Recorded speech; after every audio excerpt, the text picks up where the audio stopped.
All right, let's get to the main story of the day. There is a drug scandal, according to the Daily Telegraph. They went and conducted a sting over a number of months around the coach, really, of Justin Gatlin. Justin Gatlin is a minor character in this story, but certainly he is the front cover of the Telegraph this morning. Gatlin embroiled in new athletics doping scandal is their headline, and they have 4 pages in the inside. They have linked an agent to him, and they've also got Dennis Mitchell, who is Gatlin's coach. And just to fill in some of the details on this, effectively what happened was the Telegraph purported to be producers for a Hollywood film about an athlete. They said that they wanted to get somebody who could train their athlete to appear as if he was a genuine world-class Olympic athlete. And so they went to this guy, David Wagner, who is an agent, and they offered him $250,000, or maybe, I don't know if they offered him, but certainly he quoted them a figure of $250,000 to get them HGH and EPO variants, and to embed them in the Dennis Mitchell / Justin Gatlin camp and train him up to be an athlete, or possible as an athlete. So I don't know, whoever the modern day Daniel Day-Lewis was going to be this character and take the drugs like your man did for the programme. Didn't he take EPO? The guy who was playing Lance? He did. Really? Yeah. I didn't know that. Yeah, he got in character for it. There's a great Lance and him podcast where they're geeking out about each other's drug use, and your man's like, oh, I can't really go into too much detail about Look this. how big your veins are. I think it's highly ironic that that Wagner sits down with this producer, or so-called producer, and is like, yeah, that's totally understandable. You want an EPO variant and you want HGH just to look a little bit better, just so those veins pop a little bit more. This is authentic Hollywood right there. Yeah. I think it tells you a lot about the sporting landscape that he sits down and is like, yeah, I buy that. Yeah. I mean, you kind of pay your money and takes choice about these type of stories. Like, if I come in and offered you $250,000, are you going to tell me whatever you need to tell me to get that $250,000? Well, that's the thing. That'll be the defence, certainly from Wagner's side of things. That is like, I wasn't really implicating Justin Gatlin. I was just saying it. I gave him 10 grand on the understanding I'd get $250,000. That still leaves me 240 grand. He goes and does a couple of meetings, and you're like, wow, that's Justin Gatlin. And then you get to say, I trained with Justin Gatlin for this film. Yeah. Like, what's I must say that the power of the punch is a little bit softened by the fact that it's Justin Gatlin. It's just like, oh, Justin Gatlin does drugs. Wow, I didn't see that one coming. But I suppose it is the whole, can you call it a relapse when it comes to performance-enhancing drugs? He's suggesting that certainly Gatlin has relapsed. Of course, we are not suggesting at all that Justin Gatlin has done anything untoward at any point ever in his career. So we said those 2 times that obviously he's got failed tests in his past. Now, like, if you look back at the stuff that Gatlin has actually done, there is a prescription for Ritalin before he gets popped the first time that isn't like. Anyway, I'm not here to go to bat for Justin Gatlin, but athletics is screwed, and here is somebody who is deeply embedded in athletics, basically saying athletics is screwed and everybody is still cheating, and everybody has historically been cheating. And I don't know if there's anything new in this story that's actually going to make anybody stand up and go, oh my God, I can't believe somebody this close to athletics is so open about what's happening in athletics. There's no actual proof that he has access to any of this stuff. They say that to prove his bona fides, he emails them synthetic HGH syringe and a vial with a name on it. But you Google that vial and it's like really easy to get a picture of it. The drug in question here is Peptide Pros Frag 176191. That's the one. Just off the top of my head. Yeah. But like, that's the interesting stuff I find, just particularly when you open the Telegraph and you see the story, and then you see a column from Dick Pound, and he's making the point, drug testing has come a long way. We're now up to speed. We're now getting inside information from pharmaceutical companies who are willing to give WADA the jump on these guys because they're tipping them off. Well, that's unbelievably important. And so the paper, the Pound stuff, I hadn't actually got a chance to look at yet. So what's he saying? Well, he is making that point that I just made, that they're essentially getting a jump on the athletes. But I'm not necessarily sure that's true, because first of all, in the piece, you have Robert Wagner saying that the athletes are willing to take risks. He refers to them potentially growing a third leg at some point, because that would suggest to me that these drugs haven't exactly gone through the testing process. They're getting them extremely early before they get to the clinical stage. And it seems to me, from what Dick Pound is saying, is that WADA are getting their hands on it right before the stage where they go into the clinics and they actually get tested. So these athletes are taking huge risks, and they're taking them just after they've come off the production line, years and years, potentially decades, before they actually go and get tested.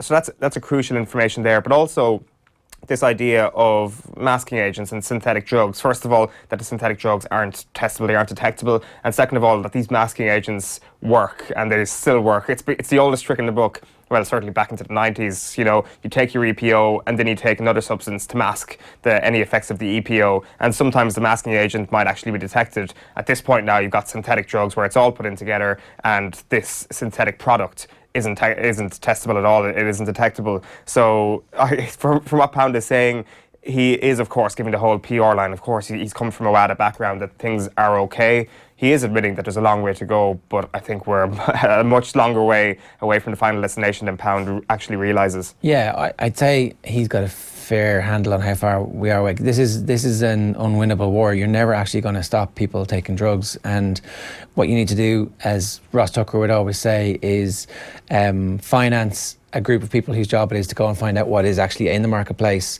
and then finance a bunch of people whose job it is to test for that. So you have to do analysis, investigation, and you need whistleblowers, and you need to encourage people to come forward. So in some sense, this might be relatively useful in bringing a bunch of people along with the notion that the testers are miles behind. But it's stuff that if you've paid any attention, you already know. Like, all the way back, we were just chatting about this off air, all the way back to the Balco scandal. There was Victor Conte is the guy who runs Balco Laboratories in San Francisco, and he turns a bunch of relatively good athletes into world-class athletes who win Olympic medals and become world famous and get really rich. There's a falling out with an individual who gets a sample of what he's giving his athletes and sends it to a drug testing agency and says, you want to start testing some of Victor Conte's guys for this stuff. And so they take it, analyse it, start testing Victor Conte's guys for it, and go pop, and the whole thing explodes. He falls and goes to prison. But what that was THC, which was a synthetic drug, which was basically a bunch of really good drugs, mildly changed in very rudimentary fashion. And it's exactly what Wagner is saying is happening today.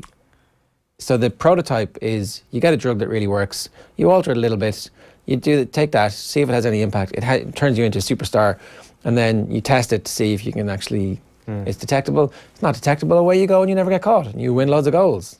Like, the common denominator there when it comes to all the big scandals that have come to light over the past few decades is that there has been somebody willing to come forward with this information. You look at Balco, you look at Festina, you look at Lance, you look at this investigation story, it is to do with a whistleblower or a sting or something of those sorts. And even when it comes to a lot of these stings, the end product is pretty harmless, to be honest. Like, is anything actually going to happen as a result of this? No. I think their defence is pretty obvious. Well, so Mitchell's been sacked by Gatlin. Has that happened, or has just... Certainly Wagner has. Wagner is like, how can they sack him if he didn't really work for him? Well, that's the thing. Like the other thing just about Wagner, and you mentioned the $250,000 that was put on the table here, the amount of money that is involved in doping far outweighs the amount of money involved in anti-doping. And as long as one side is weighted more financially than the other, that side is going to win. And the other point that you were making about somebody has to come forward in all of those scandals is that no one has ever really been caught by testing positive.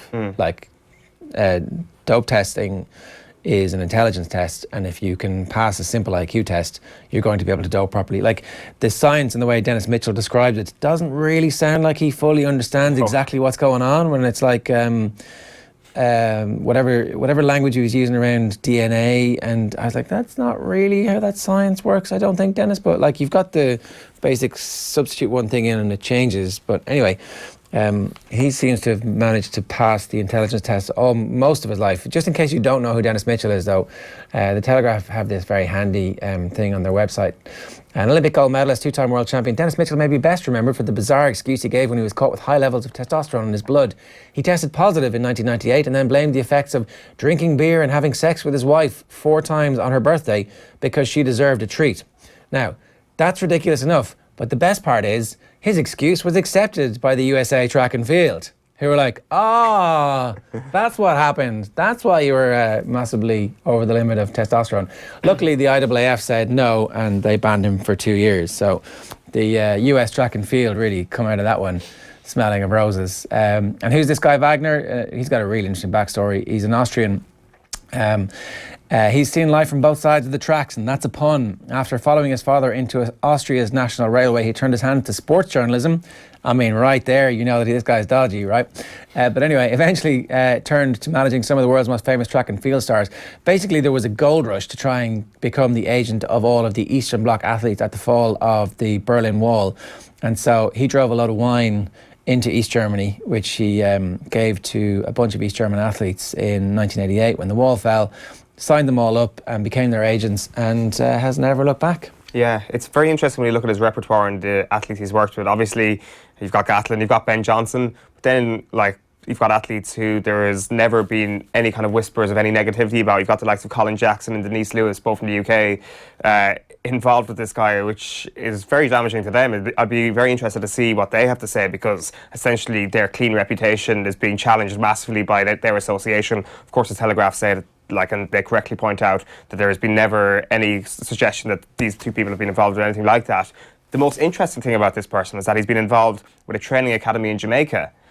We know how unbelievably awful the testing procedures are in Jamaica. Their anti-doping agency was anyway close to non-existent for a period there in the last decade. So particularly just before the Olympics in London. Exactly, which was hugely successful for them. So Robert Wagner and his involvement with Jamaica, I would be very surprised if this wasn't the start of a deeper bit of digging by the Telegraph or by some other organisation with a lot of money to sting somebody in Jamaica, because I would say there's a lot of people willing to talk in that country. Yeah, you hope so. I mean, again, it doesn't feel like there's anything massively new here, and it also feels like it's hard to trust people when they're being offered massive amounts of money to explain how they're going to do something for you where there are no repercussions. It's not illegal. I mean, okay, so it's like you're getting a prescription for somebody that they don't fully deserve. That might be illegal technically, but no one's ever going to go to prison for giving somebody who's an actor a bit of HGH and a bit of EPO to train for a role. It's just not going to happen, and we know it's not going to happen. So, I don't know. What do you think? Is this when you saw this last night or this morning, were you like, wow, this is amazing? Or was it a bit of, oh, okay? I think it's very, very interesting on the Gatlin side of things that he's kind of being pulled into this role again, as in, was the investigation carried out because they knew Gatlin would be the star at the end that they could put on the front page? It's like, Gatlin has done this thing again, or we're pretty confident that he has been involved with dodgy dealings once again for the third time in his career. It just seems very interesting that might be the end product. I think, though, they had a tip-off about Robert Wagner, and then Gatlin ends up being the guy that he mentions, and it ends up being the star that they're going to put on the front of the newspaper. I think it could be the start of something very, very big. How much over Chatterbox is Robert Wagner? Is he now going to throw a lot of people under the bus? I kind of doubt he will, to be honest. Unless another media organisation actually does come up with $250,000 and more that a businessman from Austria can actually do with, because I would say he's got a lot more money off all the people he's given or dealt with under the table, let's say. I think he's fine, so I'm not really sure there's going to be any further fallout from this. Let's run you through the rest of the newspapers. As ever, if you want to get in touch with us, you can comment at Off The Ball on Twitter, facebook.com/Off The Ball. We're live there. You can always comment on the Facebook stream, and you can also get us on youtube.com/Off The Ball. So, hey, hope you enjoyed that latest offering from Off The Ball. If you want to subscribe, and you should, check out just up here. All our latest stuff is just down here. Generally, knock yourself out.